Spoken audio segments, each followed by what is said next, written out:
யாரெல்லாம் இந்த கடன் வாங்கக்கூடாது, கடன்னா பயப்படுறாங்களோ அவங்களுக்குலாம் இந்த பணத்தை பற்றின அறிவே இல்லைன்றதா இருக்கும். நாங்கள் ஃபர்ஸ்ட் டைம் வந்து அப்பாவுக்கு ஒரு டாக்ஸி வாங்க போகலான்னு சொல்லி டாக்ஸி விசாரிக்கிறப்போ முன்பணம் கட்டுறக்கே காசு இல்லை.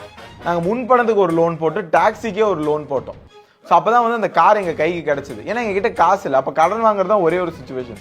என்னென்னமோ சொல்றான் விஜய், இவனை பத்தி தெரிலன்னு வச்சுக்கேன், நானே கூட நம்பி இருப்பேன். பொய் இல்லையாமா. ஸோ இந்த லோன்ஸ் வாங்கி ஸ்டார்ட் அப் லோன்ஸ் வாங்கி பண்ணலாமா? அது அட்வைசபிள் தான்.